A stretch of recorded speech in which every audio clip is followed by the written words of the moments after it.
Good morning, Morai v'Rabotai, Bruchim Habayim. We're continuing on Masechet Succah. We're on Daf Nun, Amud Bet, about 24 lines up from the bottom of the Amud. Today's Amud is being learned as a Zchut Refuah Shalema for Rachel bat Edna, Rachel Simcha bat Nahid, Michael ben Nahid, Esther Bracha bat Chaya, Abraham ben Tashgol, and Chaya Rafaela bat Farah. They should all have Refuah Shalema, Bezat Hashem. Amen. Someone is also being learned as a zchut for the neshama of Jacqueline bat Abraham and Avtas. The neshama should have an aliyah. This week's learning of the community has been dedicated graciously by the Dayan family, Cohen family, and Sheikh family. This should be an ultimate zchut for all the mishpachot. Amen. Amen. So we started a discussion of klei sharet in the Beit HaMikdash. We brought a braita, the Tanya, klei sharet sha'asa'an shel etz, Rebbe posel, Rabbi Yossi Rabbi Yehuda machshir. Rebbe and Rabbi Yossi Rabbi Yehuda discuss whether or not you could have vessels of the Beit HaMikdash that not made out of gold and silver and metal, but out of wood. Imagine if you have a lower grade of klei Beit HaMikdash, would be kasher or would it be pasul? Machloket. So says the Gemara, Rebbe posel, Rebbe holds is pasul. Rabbi Yossi Rabbi Yehuda machshir, he holds is kasher. Now what is the machloket exactly? Now remember that prior to this, we had a machloket whether or not ikar shira bepeh or ikar shira bekli. When the Leviim sang in the Beit HaMikdash, which was accompanied by klei shir, by musical instruments, are the musical instruments necessary or they're not necessary? If you say that the main part of the shir, the main part of the song of the Leviim in the Beit HaMikdash is through instrumental music, so then the instruments are considered klei shir and are klei sharet. The klei shir of the Beit HaMikdash are also considered klei sharet, and therefore they're considered vessels of the Beit HaMikdash, and they have all the holiness and the halachot and extensions of the rules of the rest of the klei sharet, and they could be the learning from one to another of what it could be made out of. And if you say that the instruments were not a necessity, they were just coming there lebasu mekala, to make it a little bit nicer, lesimcha yetera, to make it a little happier. But really, the ikar hashir, the main part of the shir, was bapeh. The Leviim standing there singing, that's the ikar. Then obviously, it's not a necessity to have the instruments. Hence, they're not considered klei sharet, and hence, you cannot learn any halachot from the klei shir to klei sharet and vice versa. So that was the discussion that we had spoken about. And this was explaining before the machloket between Rabbi Yossi and Rabbi Yehuda and Chachamim. Rabbi Yossi and Rabbi Yehuda and Chachamim were discussing whether or not the instruments are going to be doche Shabbat or not doche Shabbat. Because this whole discussion started from our Mishnah. Remember, our Mishnah said that Khalil, the flute, the musical instrument, is not going to be doche Shabbat, and it's not even going to be doche Yom Tov when it comes to Simchat Bet HaShoeva, the 7 or maybe 8, according to Rabbi Yehuda, days of Chag HaSukkot plus Shemini Atzeret. There was a massive simcha. Our parak is going to be, heavily focused on the simcha of the nights of Chag HaSukkot, and it was played by instruments as well. Now, can you do that also on Yom Tov? Can you do that also on Shabbat? The Mishnah said absolutely not. The instrumental music does not doche. The Gemara said, wait a second, I have a braita. The braita says that is machloket Rabbi Yossi Rabbi Yehuda and Chachamim, whether or not it's doche or it's not doche. That's what the Gemara said, right? So Rabbi Yosef said that has nothing to do with Simchat Bet HaShoeva. That is talking about when the Kohanim are bringing korban on top of the Mizbeach. Every time that was korbanot was also shir. Bring korban tamid, it's shir. So that shira of Leviim at the time of korbanot, 365 days a year, that is going to have also a complement with klei shir, and we want to know if you could do it on Shabbat or not. That is machloket if it's considered a necessity, because ikar shir bepe or ikar shir bekeli. But this is Rabbi Yosef the Amora saying this. When it comes to Simchat Bet HaShoeva of the 7 days, 8 days of Chag HaSukkot, Rabbi Yosef said nobody disagrees that you can't have musical instruments. Everyone agrees that you cannot have it. Everyone. Why? Because Simchat Bet HaShoeva is not an avodah. It's a simcha yetera. So therefore you can't desecrate Shabbat. You can't desecrate Yom Tov for playing instruments.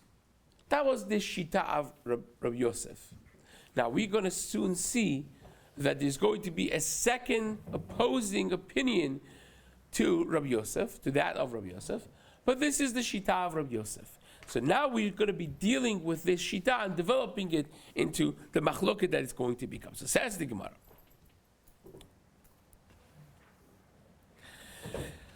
We're going to go back from the writer that we started.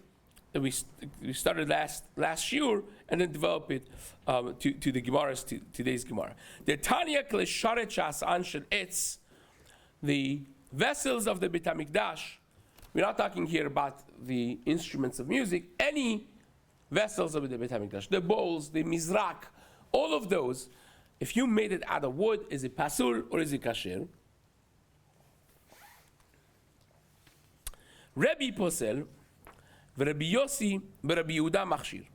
Rabbi holds is pasul.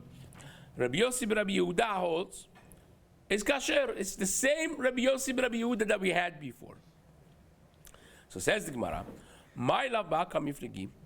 Why don't we suggest that the machloket is exactly this? Man de machshir savar ikar shira bekeli.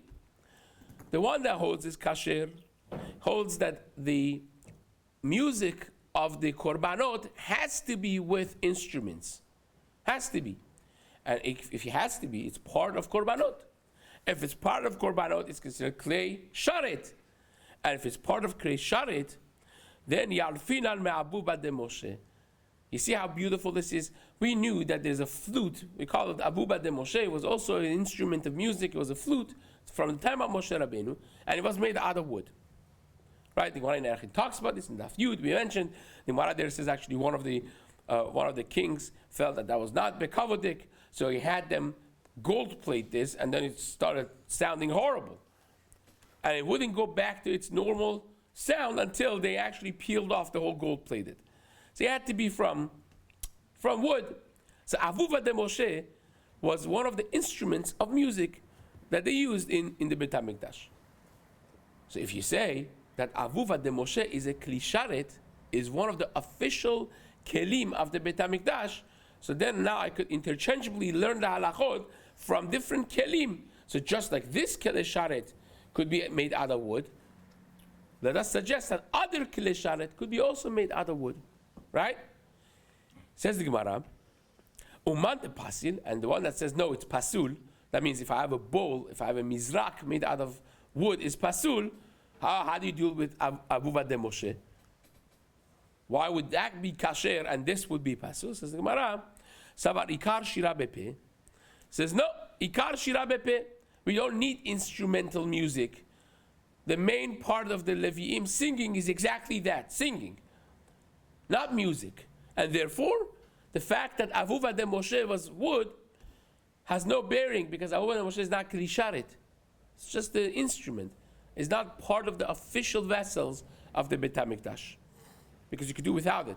You could sing without any instruments. So says the Gemara, or I could tell you, the kula alma ikar shira bekeli. Gemara pushes back on this. Says no, you can't necessarily deduce from this that the machloket is whether or not kilisharet, the shira needs musical instrument or not. The kula alma ikar shira bekeli. I could suggest to you that everybody holds that when the Levim get up there, they need vessels. Here, we're talking about whether or not you judge something that is possible from something that's impossible. We just got finished saying that by the flute of Moshe was impossible to make it from metal. It would not sound the same. But klesharet, a bowl, a mizrak, all the other ones, you can make out of metal. You can make it out of gold, silver, and precious metals. So therefore, you maybe can't judge something that could be made out of something else. Judge it and learn it from something that can't be made out of something else. It's not a fair judgment. You can't tell me that just like the flute was out of the wood, then the other vessels could also be out of wood. Can't say that, because maybe I will tell you flute is out of wood because you can't make it out of anything else. But if you can make something out of gold, you must be making it out of gold. So that's the judgment. Says the Gemara, Man de machshar savar danin efshar mishi efshar, uman de pasil savar lo danin efshar mishi efshar. That's the machloket. And the Gemara finally says, V'ibait ema, I could even suggest, according to everyone, the main part of the Levim's singing is with their mouth. You don't really need any instruments for the shira of Levim. And on top of that, en danin efshar mishei efshar. We don't learn something that is possible from an impossibility. That means the other vessels have to be made out of gold, right? So then still you have a machloket, says the Gemara. And v'hacha b'melaf menorah b'klaleu pratio b'ribuye u'miuti kamiflegi. Listen to this, Rabotai. Now we basically closed all the other doors. We said, you know what? Leviim don't need an instrument to begin with. So forget about the flute of Moshe that was out of wood. Forget about that. And on top of that, if you want me to lock the door also, not only you don't need instruments for music, but even if you would need instruments for music, you still couldn't learn that the other ones could be from wood, because we don't judge an impossible from an impossibility. Right? So how in the world would you have a possibility that the klesharet should be from wood? Says the Gemara, I'll tell you. Now this needs a little hakdama for those who may not know it. This is a Shas concept. It comes up over and over and over in Shas, and we're familiar with it, right? If you give me the Braita of Rabbi Yishmael over here in the morning, we have the 13 midot shatorah nidreshet bahem, and one of them is klal ufrat uchlal. One of them is klal ufrat uchlal in the Siddur, right? And that means you have sometimes the Torah says something in general, and then it specifies it, and then generalizes it again. So whenever you have that setup, that the Torah generalizes, specifies, and generalizes again, there's machloket in the Gemara how to view that, of what halacha is coming to teach us. So the Braita of Rabbi Yishmael says that in the 13 midot shatorah nidreshet bahem, that if you have two of them is klal ufrat and klal ufrat uchlal.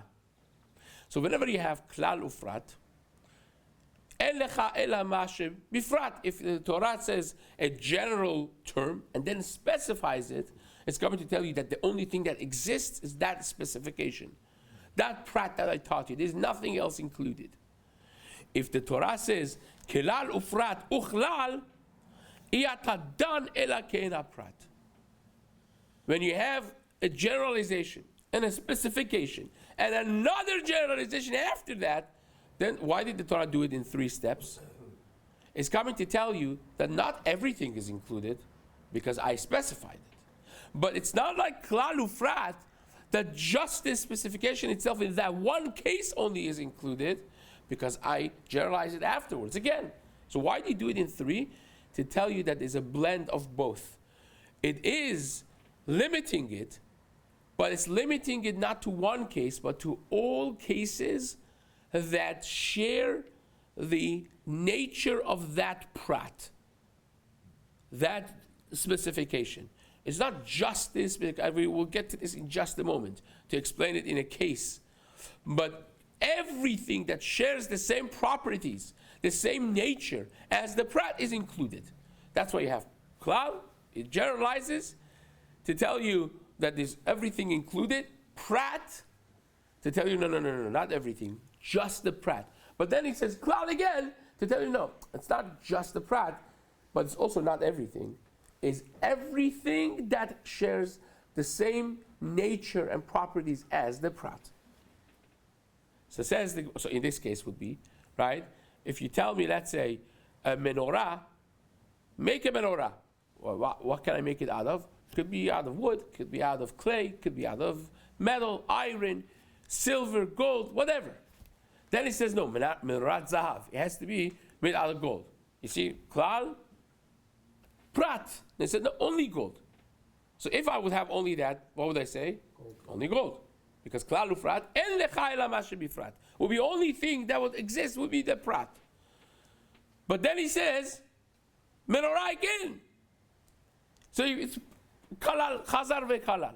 So do I say, now it's kalal ufrat uchlal, it's coming to tell you that is en lecha, the only thing you have is ke'ela prat, things that are like, just like gold is metal, right?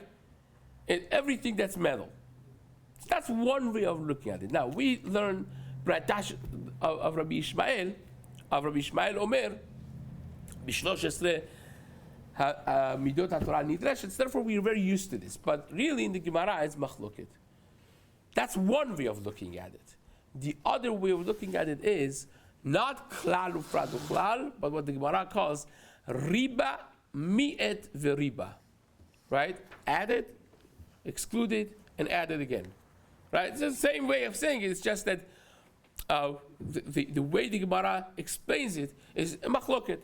Klal ufrat uchlal or riba mi'et riba. Now, what does riba mi'et riba hold? Riba mi'et riba holds that whenever you have this setup, you will be marbe et hakol.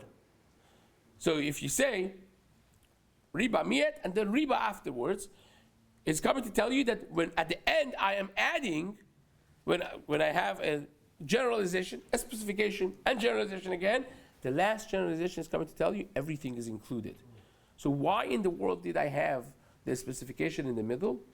It's coming to tell you I'm taking one thing out. There's one thing that does not work. Everything else works aside from one thing. So that's much more inclusive, right? Much more inclusive. So the Gemara is going to give an example of this right now, but you should know that this is a Shas Sugya, a Shas concept rather, that comes up again and again. So therefore you get your minds used to it. Is it klal ufrat uchlal, or is it riba mi'et riba? If you say klal ufrat uchlal, it's limited. You're only adding things that share the same nature as the prat, as the specification. If you say it's mi'et riba mi'et, then you're only excluding one thing. Everything else is included. So says the Gemara, that is what's happening over here. You want to understand what the machloket of Rabbi Yosef, Rabbi Yehuda, and Rabbanan is when it comes to the klesharet. Why are they arguing if klesharet could be made out of wood or not? Has nothing to do with the flute of the Bet HaMikdash, has nothing to do with the klesharet, not klesharet, meaning if the musical instruments are considered klesharet, has nothing to do with that. We don't learn from the flute of Moshe Rabbeinu. We wouldn't anyways learn from the flute of Moshe Rabbeinu. One is because it's not klesharet, and secondly because even if it was klesharet, we don't judge something that's possible from an impossibility. The flute is impossible to make it out of gold. But other things that are possible, we would make it out of gold. So you can't learn from the musical instruments. And still, there's machloket. If the regular bowls and mizrak, all the other vessels of the Bet HaMikdash could be made out of wood, or not? How so? From menorah. Listen to this. This is just amazing. Says the Gemara. Rabbi Darish Klali Ufrati. Rabbi Yehuda Nasi Darshins Klal Ufrat Uchlal. How so? The pasuk says about menorah. Ve'asita menorat. When the pasuk says make a menorah, kalal. Right? Is including everything. Just make a menorah out of what? Whatever you want. Plastic. Clay. Whatever you want. Then, when it says menorat zahav tahor, it has to be pure gold. That's very specific, right? Now, it just limited it to one thing in the world. Pure gold. Parat. Then it's a prat. Mikshat ta'aseh et ha-menorah. When at the end it says, you should make menorah one piece. Why doesn't it just say, Mikshat ta'asehu or ta'aseh oto? So Mikshat ta'aseh menorah. Oh, it could be any menorah. It's again klal. So prat, klal, ufra, klal, prat, uchlal, chazar v'kalal. It goes back to include everything else. So says the Gemara, klal, ufrat, uchlal, iyatadan elakena prat. When you have a klal, ufrat, uchlal, you include only things that they have the same nature, the same properties as the prat. So therefore, ma ha-prat in our case, the prat is what? Zahav tahor. Right? It has to be pure gold. Ma prat mefurash shel matechet. Just like the prat over here is clearly mentioned to be a metal of kol shel matechet. It includes anything on matechet. So therefore, it could be iron, it could be silver, it could be copper, it could be gold. But can it be wood? No. Can it be clay? Absolutely no. So now we have a menorah certainly is a clay sharet, right? And now that we have one specific pasuk that talks about the material of clay sharet, we could interchangeably learn all of them from each other. So if I would ask you now, can the clay sharet be made out of wood? What would you say? No. Absolutely not. It has to be a metal. What metal? Any metal would be kasher b'di'evet, right? What actually says, it says they became rich, they made it out of gold. They became poor, they made it out of silver, right? They became more poor, they became copper. You could go down and up the spectrum of metals, but metals only. So if you made it out of wood because you were really poor, it doesn't work. No. It's pasul. That's Rebbe. That is if you learn Kol HaTorah Kula with the prism, with the lenses of Klal, Ufrat, Uchlal. Now listen to this. Rabbi Yossi Rabbi Yehuda Darish. That's the machloket Rabbi and Rabbi Yossi Rabbi Yehuda. Rabbi Yossi Rabbi Yehuda darshins ribui umiuti. He darshins ribui umiut. Ve'asita menorah. If when it says ve'asita menorah, it's ribui, any menorah you could make. Zahav tahor, when it says zahav tahor, is mi'et, is now excluding everything else besides from zahav tahor. Mikshat ta'aseh ha-menorah. When it says it should be mikshat menorah, again, chazar v'riba. So says the Gemara, riba u'mi'et v'riba. If you look at it with the lens of riba, mi'et v'riba, the halacha there is riba hakol, is including everything aside from one, that mi'et is mema'et. That mi'et is excluding. My riba, my Ravi, what does it add?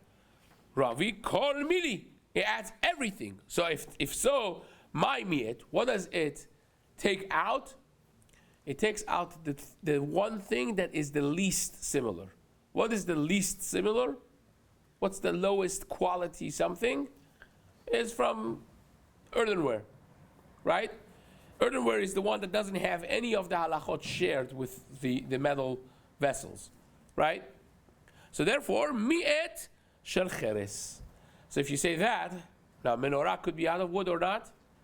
Yes. Can it be out of klei cheres? No. Now, so we have one Kalesharet in the Beit HaMikdash, that the material is specified, you can learn it across the board for all the Kalesharet of the Beit HaMikdash.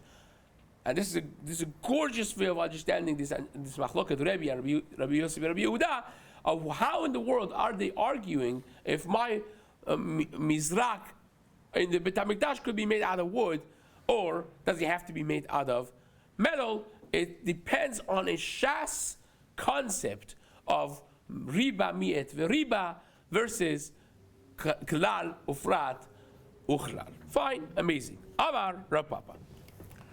Ketanai, Rava says is like machloket Tanaim. This concept of whether or not the song of Leviim needed instruments, or was it sufficient to be sang with their mouth only without any accompaniment of musical instruments, is really a machloket Tanaim. How so? And this is a Mishnah. It says the Tanya, but it should be really Ditnan. This is a Mishnah in Erchin Daf Yud that we mentioned in Gemara before. Avdei Kohanim Hayu. This is very interesting because everyone around this massive table here thinks that who sang the Shirah in the Beit HaMikdash? Leviim. Anyone else thinks anything else? Well, if you don't think anything else, it's because perhaps you haven't done the Gemara in Masechet Erchin, the Mishnah in Masechet Erchin yet. There is actually a three-way machloket, and you'll be shocked to know what the other shitas are. Right? Rameir holds the people who stood up there and sang, right, or not sang, but played the music, right? Not sang, they played the instrument. They were avadim of Kohanim, right? The avadim of Kohanim were standing up there, and they were playing the music. The second shita holds, no, they were Israelim. They were regular Jews. They were not Leviim, regular Jews, but the reason that they were different was these were like high standing families of Jews who had, sterling yichus, a sterling yichus to the level that the Kohanim felt comfortable marrying into them. So these were families who were married into the families of Kohanim. Kohanim have to be very, very, very specific who they marry. Even nowadays, there are certain things of yichus that you have to be careful, as is stated in the beginning simanim from Gimel and Dalet of Shcharuch Eved HaEzer. But back in the day, it was way more specific. So these were like families with high standing yichus that married into the Kohanim. And then the third shita is the one that we're used to, that these were actually Leviim. Okay, so let's see the Mishnah inside. Says the Gemara, Ketanai is like machloket Tanaim. The Tnan, Avdei Kohanim Hayu. Divrei Rabbi Meir. Rabbi Meir holds that these people playing instruments in the Beit HaMikdash, they were Avdei Kohanim. Rabbi Yossi Omer, Mishpachat Bet HaPargim, or Mishpachat Bet Sifria. Right, these were